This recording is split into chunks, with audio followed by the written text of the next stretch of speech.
भाजपा प्रत्याशी जगदीश देवड़ा ने भरा नामांकन। वहीं टोल से कार्यकर्ताओं के साथ रैली लेकर पहुंचे मल्हारगढ़। और अब समाचार विस्तार से। मंदसौर जिले के मल्हारगढ़ से भाजपा प्रत्याशी जगदीश देवड़ा ने रैली के साथ अपना नामांकन फॉर्म रिटर्निंग ऑफिसर को जमा कराया। नामांकन रैली वही टोल से प्रारंभ हुई जो पिपलिया मंडी नारायणगढ़ होते हुए मल्हारगढ़ पहुंची और जहां सभा को संबोधित करते हुए भाजपा प्रत्याशी जगदीश देवड़ा ने कहा कि भाजपा राष्ट्र निर्माण के लिए तो कांग्रेस केवल सत्ता सुख के लिए काम करती है। भाजपा ने विकास किया है तो कांग्रेस 60 सालों में देश का बंटाधार कर दिया है। इस अवसर पर उन्होंने भाजपा सरकार की योजनाओं की जानकारी व कांग्रेस सरकार की विफलताओं को बताया। जन सारंगी न्यूज के लिए पंकज जैन टकरावत की रिपोर्ट।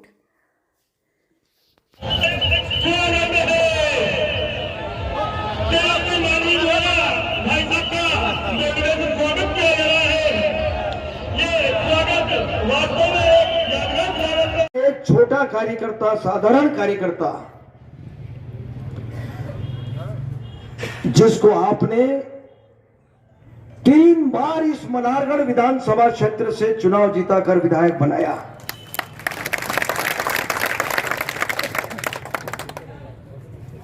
मैं उन सब कार्यकर्ताओं का भी आभारी हूं जिन्होंने मुझे सुहासना में भी 4 बार चुनाव जिताया।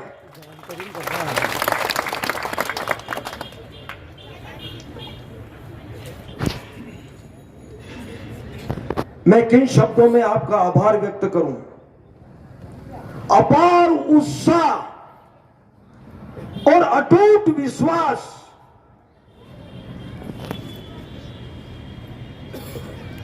मैं पार्टी का भी बहुत आभारी हूं कि मुझे यह सेवा का मौका दिया।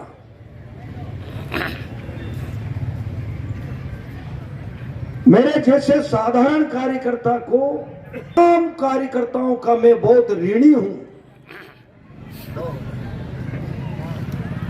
मेरे माथे पर ये आपके प्यार और स्नेह का ऋण है। जो स्नेह और प्यार आपका जो मिला है मुझे, वो दौलत से नहीं मिल सकता, वो दिल से मिलता है।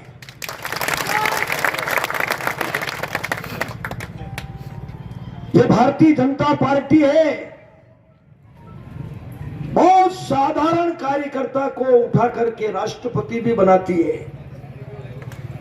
ये भारतीय जनता पार्टी है जो बहुत साधारण कार्यकर्ता को भी प्रधानमंत्री बनाती है।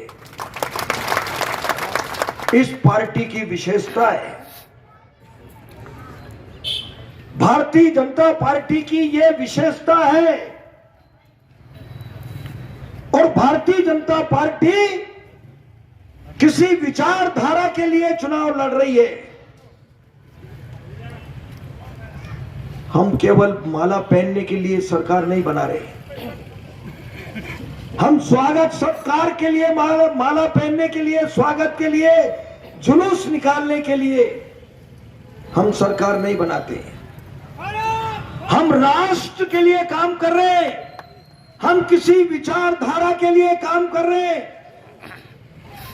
ये स्वागत सत्कार, ये आपका प्रेम है, आपका स्नेह है, ये हमारे संस्कार है, ये हमारी परंपरा है कि हम एक छोटे कार्यकर्ता को कंधे पर उठा करके भी लाड़ प्यार करते हैं। लेकिन ये पार्टी काम कर रही है विचारधारा के लिए। जनसंघ से लगा करके भारतीय जनता पार्टी तक बहुत लंबा सफर इस पार्टी का है। जनसंघ से प्रारंभ हुआ और आज विश्व की सबसे बड़ी पार्टी है। हमको गर्व है कि हम विश्व की सबसे बड़ी पार्टी के कार्यकर्ता बैठे हैं। हम उस पार्टी के कार्यकर्ता हैं जिसके सर्वोच्च पद पर, राष्ट्रपति के पद पर भी आपका अपना भारतीय जनता पार्टी का कोई कार्यकर्ता है। देश का प्रधानमंत्री, ताकतवर प्रधानमंत्री, जिनने हिंदुस्तान का डंका पूरे विश्व में बजा दिया, ऐसे प्रधानमंत्री की पार्टी के लोग हैं। डॉक्टर श्यामा प्रसाद मुखर्जी की पार्टी के कार्यकर्ता हैं, पंडित दीनदयाल उपाध्याय जी की पार्टी के कार्यकर्ता हैं। ये सारे कार्यकर्ता यहां बैठे हैं, मंच पर बैठे। जनसंघ, जब जनसंघ ने अपना काम शुरू किया और डॉक्टर श्यामा प्रसाद मुखर्जी ने झंडा उठाया और आंदोलन किया, ये कांग्रेस चुनाव लड़ रही है। कौन सी कांग्रेस में बताऊंगा, लेकिन जनसंघ के समय डॉक्टर श्यामा प्रसाद मुखर्जी ने झंडा उठाया। कश्मीर से कन्याकुमारी भारत एक है, लेकिन झंडे दो, विधान दो, प्रधान दो, इसको समाप्त करने के लिए डॉक्टर श्यामा प्रसाद मुखर्जी ने अपने प्राणों की आहुति दी। हजारों कार्यकर्ता उनके साथ गए। हमने नारा लगाया था, जहां हुए बलिदान मुखर्जी वो कश्मीर हमारा है। धारा 370 समाप्त करो। एक देश में दो निशान, दो विधान, दो प्रधान नहीं चलेंगे। हम सब कार्यकर्ताओं को गर्व है जिस दिन लोकसभा में प्रधानमंत्री नरेंद्र मोदी जी और भारत सरकार के गृह मंत्री अमित शाह ने जब 370 समाप्त कर दी, उस दिन हमारा सिर ऊंचा हो गया।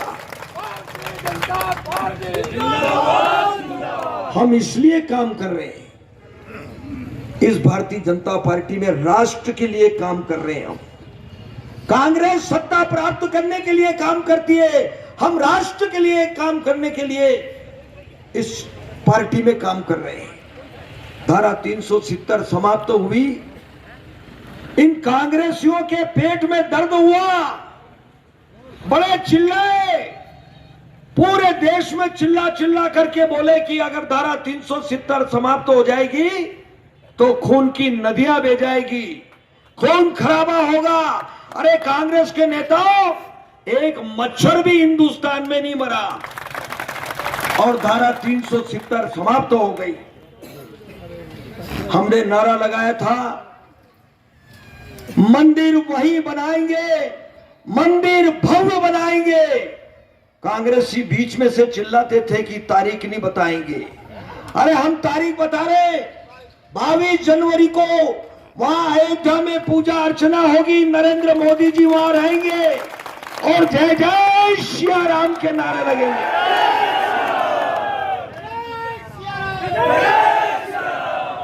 22 जनवरी तारीख तय हो गई। 3 तलाक कानून समाप्त किया, बड़ा काम किया। हिंदुस्तान में जो इस धरती पर कोई नहीं कर सकता था, वो भारतीय जनता पार्टी की सरकार ने